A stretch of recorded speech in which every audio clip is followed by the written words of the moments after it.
Good morning, Addis Ababa. Good morning. Good morning, Addis Ababa. No Dubai. Injuru kakak aja dasarnya kalau dulu. Good morning, Dubai. Good morning, Addis Ababa. Biar kalau lala jo. Lala. Nageenyi waaqayyo isinii haa baay'atu baga jiraattan obboleewwan kiyyaa jirtu fayyaa nagaa keessanii ana obboleettiin keessan kun yoon bishaan kanarraa isinii tarrafee jiraadhee ammaaf jira yoon irraa isinii tarrafee wal agarra yoo kana achi immoo waaqayyo beekaadha yoon isin gafee deemes yoo na dhabdani gaa yaa'u rakkinuma biyya lafaa dhiisee ta'an olan baala olan bahee diina koo mataa keerrattan ol bahee jedhe waaqo olan bahee yoon ol bahee gooftaa bira deeme nan barbaadina baga jiraattan hundi keessanuu bokkaan hin roobne waan sin garramu bokkaan kaleessa galgala sa'aatii 9 jalqabee halkan keessaa haga sa'aatii 3 yookaan 2 biyya kanatti roobee jechuudha. Har'a guyyaa aduun ba'aa oolee dhugaa isiniin jedha. Aduun ba'aa jira nagaa jira biddeen toshee raawwadhee maasii kana keessaa aseechi ilaala beektu minaan kana aseechi ilaala lafa kana. Maanni bishaan galgala bokkaan roobe joo akkana baay'atee jiraayii ofiin jedha huma koo kophaa mana jira. Jedhee tani biddeen koshinaadhaan fuune dhugaa isiniin jechaara. Anoo naanneen ilaale yoo naannee ilaalu giiftiin dhufee shintibeetii duubaan tikitti naa jedhe laala dhugaa waaqayyo isin oolchu bar sakendii keetti jechuudha. Sakendan biddeen toshee keekeetti dheeleen hun qorrine immoo isin garramu anuu biddeen achiin kaafne bishaan kun garagalee dhufe jechuudha. Keessaa akka dhufe bitaan haa dhufu mirgaan haa dhufu bahaan haa dhufu lixaan haa dhufu gooftaa bichaan haa beeku. Garuu an kanan arge duubuma koshinaa koo kanarraa hin arge. Nakkalatti daalachaa kun bishaan ilaala iddoon dhufe laala sanuu kophaa koo mana jira. Gobos ndaaqoon kollee yaagal kophaa koo mana jira sanuu. Good morning Ethiopia. Ilaala ka waaqayyo olchaara. Egaa waaqayyo waan barbaade haa godhu amma aduunis dukkanaa'ee jira anomaa gochuun danda'u. Soorsaan iddoo hojii jira keessa 50tti dawwalee 50 dhufuu didee 50 dawwalaa 50 nuun laa kaasee dhufee jira asin geenye.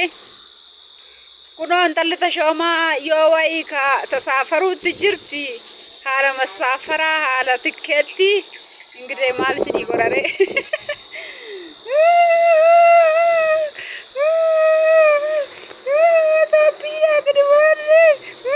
Maal godhee galtee asitti agarsiisa ammane anda kaadirrisu asitti agarsiisa garuu dandee gadi intini guutee jira kana maaliif boottiin kaadhee jira nu boottii una seena yaamma ol dheeraa jechuudha kanan kee dheera laalaas argitanii qalladdu amma dhugaa waaqa jiraata kana keessaa bahee mana namaa buluudha haa ta'u ani intalli tashoomaas makeen bulaa ta'u waaqayyo beekaadha. Egaa maal jedha faarfataa baacaa bayyana anillee sobee watawwate amma kana malee wanni tokko hin ta'u waaqayyo guddaadha. Yaada isaaf karoora isaan alatti waaqayyo homaa naman godhu eessa akka bishaan kun dhufees immoo namaaf hin galu maaliif beektu guyyaa nagaa oolee aduun bahaa oolee aniyyuu mana kee hojjechaa oolee maal jedhaa oolee koshiinaa galee maal jedhee aduun hin bahaa bara qodaa dhiqee maal jechaa ol fayyaa iddoo ta'e bishaan kun dhufee saadii hin malleedha. Egaa waaqayyo guddaadha waan hundumaaf waaqayyo keenya oolchaadha. Maal jedha faarfataan baacaa bubbee yoo ka'e galaanni hamaan sodaachisu akkana jedha faarfannaa itti naaguusa horbeettan jechuun nan beeka amma xiqqoo qilleessaatu waan jiruuf sin irratti wacuufan. Egaa bubbeenis ta'u galaannis yoo ol gara galeen sodaannu waaqayyoon wajjin jira. Macaafni qulqulluus immoo akkuma jedhu kumni kudhanii bita keetti jedha faarfannaa keessa faarfannaa Daawit keessatti.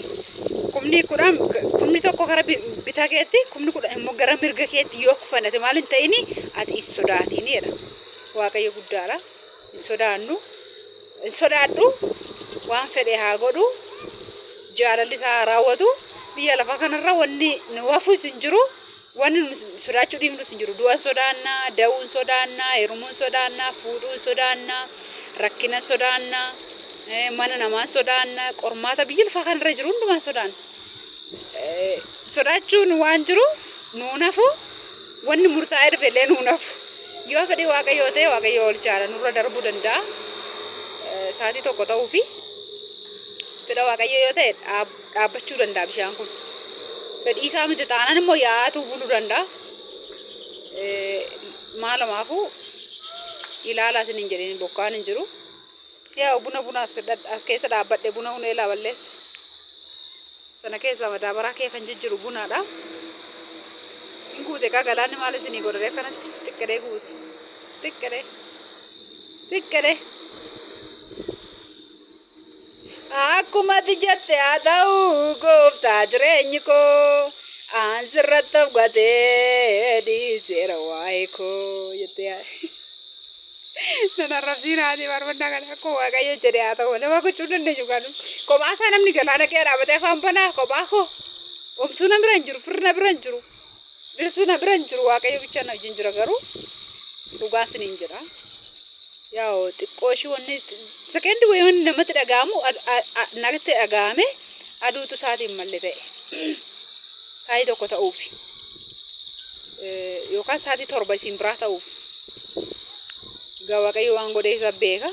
Waraabuu dhiisuu itti agarsiisuu dhiisuu jechaa waraabe viidiyoo kana dhiisuu barbaadeen waan aan jedhu hin jedhan waa jedhu hin jedhan haay hojii waaqayyo alaalan qommii maan rakkadhee waraabe qaatayyuu amma yaa jalqaban seeyina dhiiseen taa'aa oolee naa masumaan kun waaqayyo akkana godhaa jira sabaa galatu.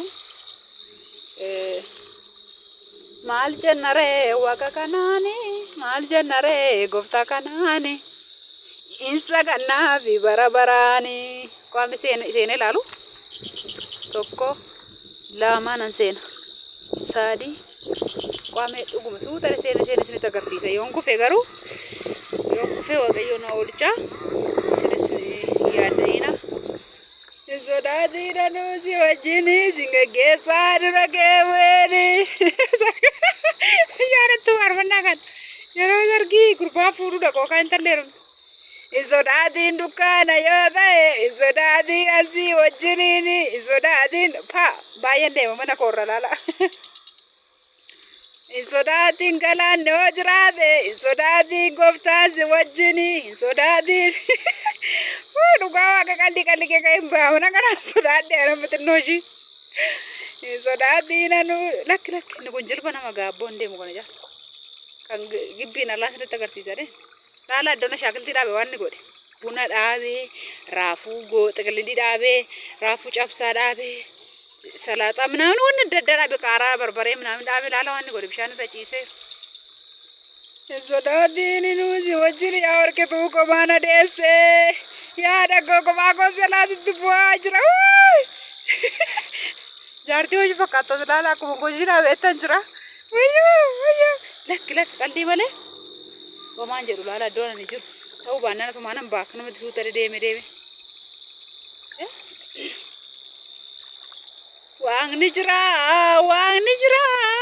Waaqni jira uumaan sodaannu waaqni jira inni galaana kana deebisee jira Yesuus inni iddoo isaatti deebisuus jira Yesuus ameen jedhame takka maqaa waaqayyo haa kabajamu. Waaqni jira yoo galaanni guute gad isinii ba'ee dhugaa waaqa laala amma kana kuteen gad dhufe manarraa amma kana fagaadhe jechuudha.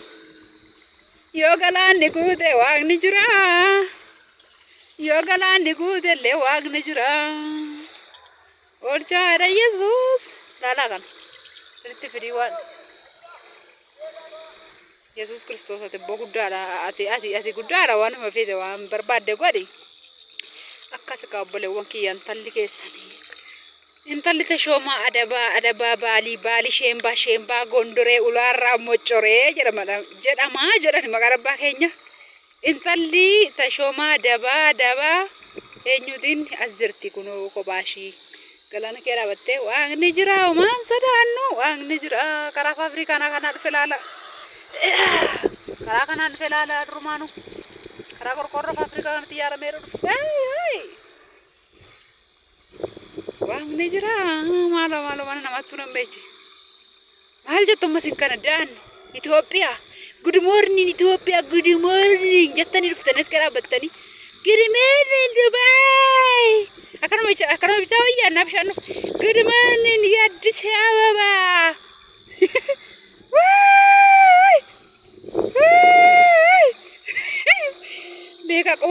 benumaan taane waaqayyo guddaadha yoo soorsaan dhufes ishoo yoo achuma warra isaa bules ishoo ani maalumaa hun ta'u asuma keessinii bulaa akkan bule immoo waan inni irra ga'e immoo waaqayyo na oolcha waan ta'eef borganama viidiyoos inni waraabaa waaqayyo si wajjin haa ta'u nageen tura sinin jaalladha bye bye amma mana kottan ol deebi'a gana sitti agarsiisuun dhufe dullaa qaqqabadheen ol deebi'a jechuudha dullaa qabadheen deema bye